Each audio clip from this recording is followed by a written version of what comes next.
Hi everyone, welcome to another video. It's Jenny, and today I want to talk about diastasis recti, or some people might know it as diastasis recti. So in this video, I'll go over what diastasis recti is and how I found out that I had diastasis recti and what you can do about it. What is diastasis recti? So when you're pregnant, your belly will naturally grow and the abdominal muscles will separate to make room for your baby. As the muscles separate, the lining between your two abdominal muscles, this is known as the linea alba.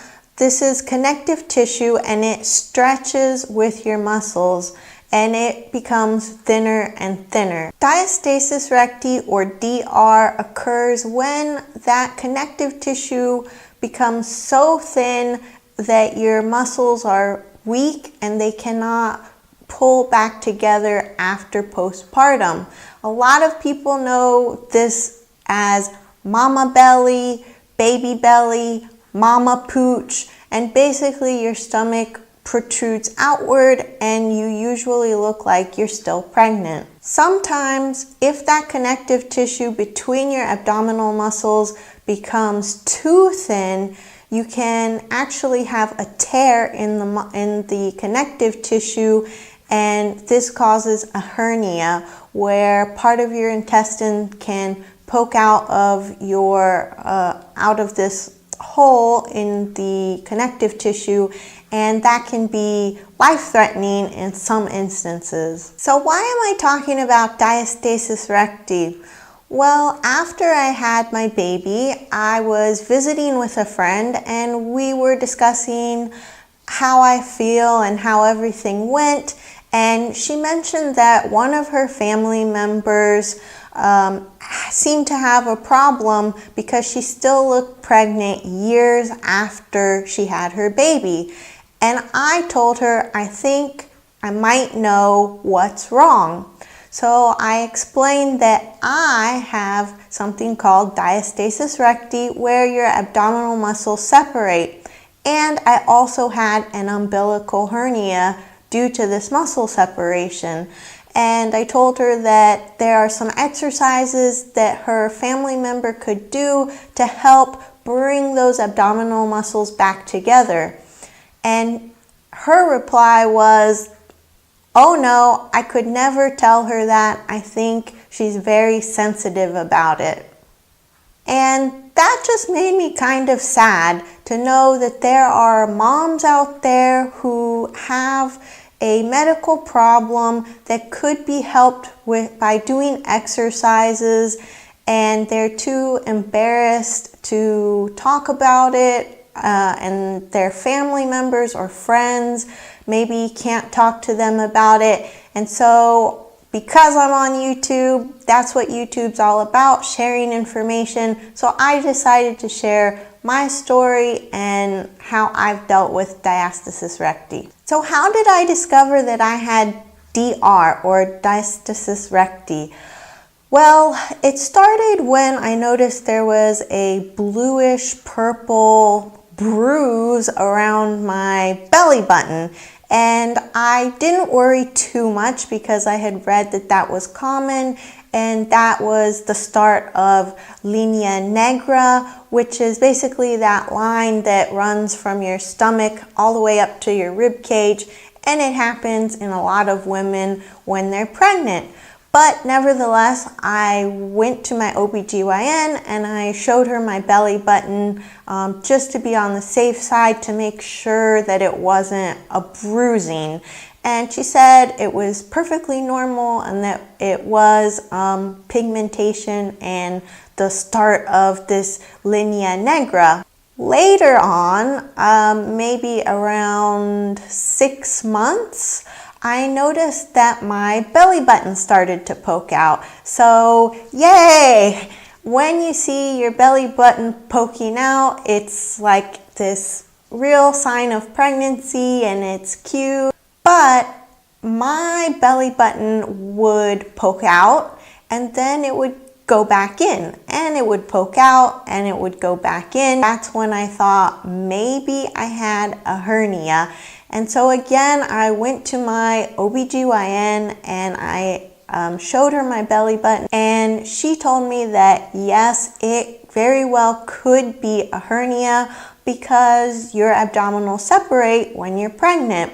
But there was nothing that I could do while I was pregnant to fix the hernia, and so I would have to wait until after pregnancy to deal with it if it was a hernia. But now it wouldn't go back in unless I was wearing a support band or pregnancy pants, and it felt kind of sensitive, and so if I didn't have my pregnancy pants on, the hernia would poke out just very slightly. It wasn't a big hernia, and it really didn't bother me. It didn't hurt unless I bumped into something or if my baby accidentally kicked me in the stomach. And also I couldn't lay on my stomach. If I laid on my stomach, then the hernia did hurt quite a bit. And again, I went to my OBGYN. I also had a midwife that I talked to, and she would follow up with me in the weeks after my delivery. And at my 6-week appointment, I saw my OBGYN again.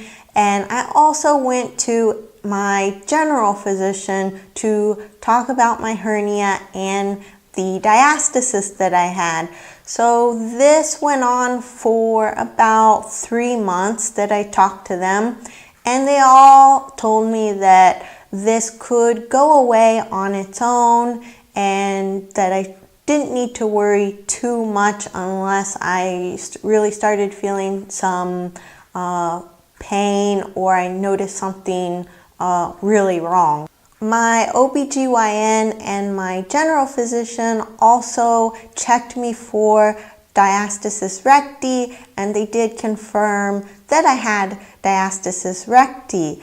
And when I talked to my general physician, she recommended that I go to a surgeon and talk about fixing the hernia and the diastasis recti, but I really wanted to avoid surgery, and so I asked her if I could do any type of physical therapy or exercises that could help pull the muscles back together and maybe heal the hernia.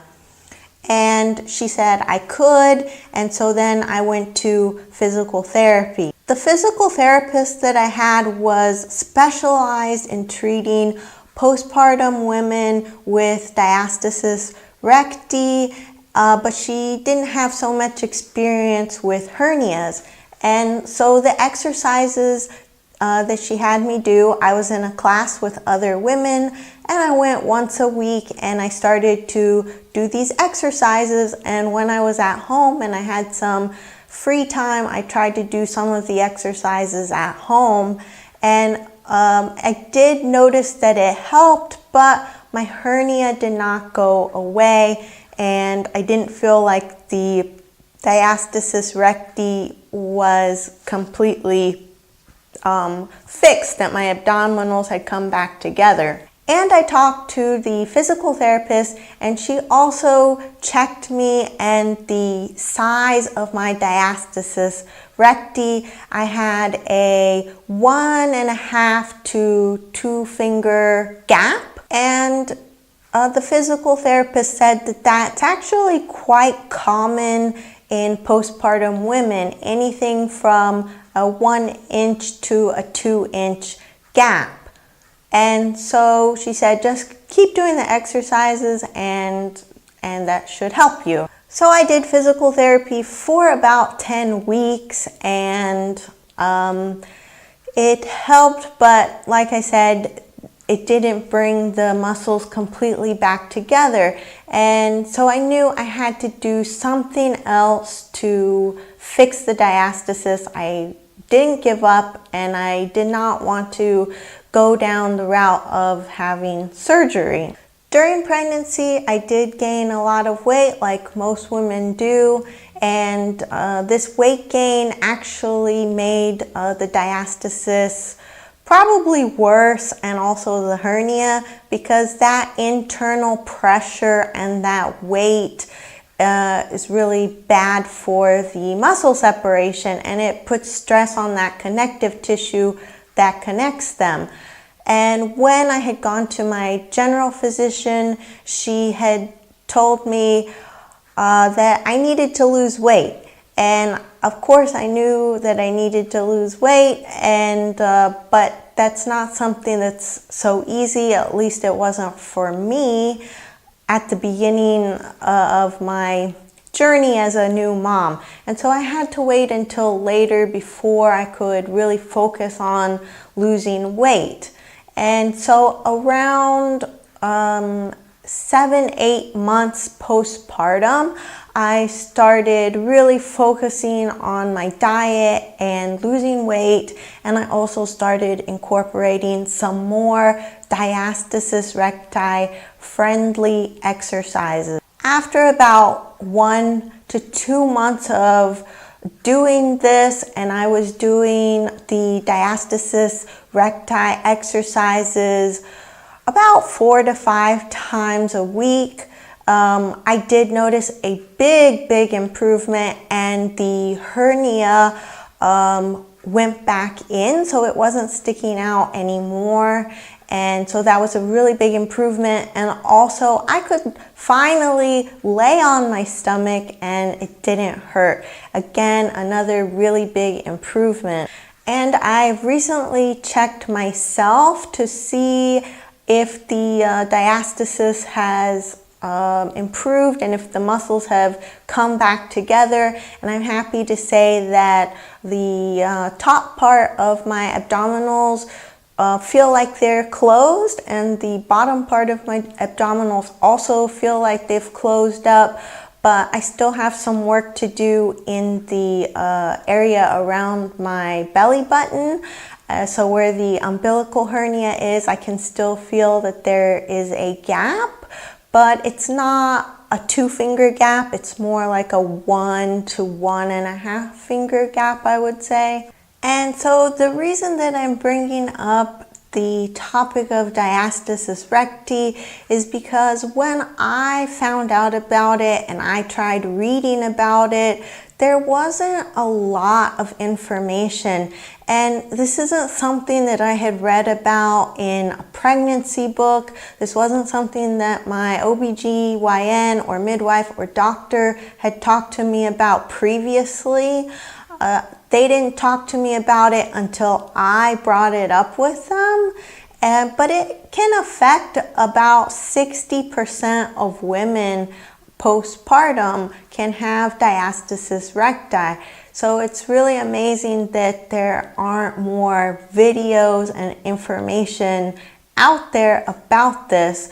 And I think that a lot of women suffer with conditions associated to Diastasis Recti when they don't have to. A lot of people don't realize that the abdominals are very important. It's what helps you reach your hands up, twist your body, bend forward, bend down. They help you go to the bathroom. So some of the complications that people could have postpartum are urinary incontinence, constipation, pelvic pain, hernias, just back pain, a lot of different things, and it could be associated with Diastasis Recti. And so it's really important to have a strong abdominal core. So if you're worried about Diastasis Recti or you have Diastasis Recti, what can you do? Well, there are some things now looking back when I was pregnant and before I was pregnant and after I was pregnant that I wish I had known and that I wish I had done. So I'm going to share my tips with you. So before pregnancy, I feel like it's really important to strengthen that core, strengthen your abdominal muscles. And there are a lot of great different sports and exercises you can do for that. During pregnancy, what I didn't realize until later, until after I figured out that I had diastasis recti and a hernia, is that you have to be very careful with how you hold yourself. So your posture, make sure that you're sitting in firm chairs and couches. Posture is very important for keeping your abdominals strong. Also, don't lift a lot of weights. That's something that your doctor will tell you anyway, but lifting too many things, bending over and lifting heavy things can also affect your abdominals. And the biggest thing for me, I think, was getting up out of bed or from a laying position the correct way. So you always want to roll to your side and then get up, and don't just pop straight up in your bed when you wake up in the morning, because that puts too much strain and pressure on the inside of your abdominals, and this stretches the muscles and can make diastasis recti worse. And that's also a reason why when you're doing exercises postpartum, you want to do DR safe exercises. So things like crunches or mountain climbers or burpees, you don't want to do anything like that, because anything that crunches your abdominals really makes or can make the separation worse, and obviously you don't want to do that. So my best tips postpartum would be to wear a belly band and wear pregnancy pants, something that supports your abdominals. And I did wear pregnancy pants while I was pregnant, but I wish that I had also worn a belly band, because your abdominals really need the support, and I think that would have really helped a lot. And so make sure you also do it postpartum. Also doing DR safe exercises, and you can find these online. Some of them are on YouTube, and hopefully I can do a video to show you what exercises I did. And the best exercises to do are exercises that work your transverse abdominal muscles, because these muscles connect to your abdominal muscles, and they also connect to your pelvis. And so you really want to do a lot of pelvic floor exercises, because your pelvic floor and your abdominals and your back, they're all connected. So anything that can strengthen your pelvic floor will strengthen your abdominals, and if you do back exercises, that will also strengthen your abdominal muscles. But the transverse abdominals are really the area to target. So that was my video on diastasis recti, and if you have any questions or comments, please leave them in the comment box below. I'll add a link or two that could help you with your diastasis recti, and to help you figure out if you have diastasis recti. There are a lot of good videos on YouTube. And if you liked my video, please share with your friends, family, your mommy group on Facebook. Get the word out about diastasis recti, because I think there are a lot of women that are affected by it, and they just need to know that there are exercises and things that they can do to help prevent it or fix it postpartum. Thanks for watching my video, and don't forget to subscribe for more videos. Bye!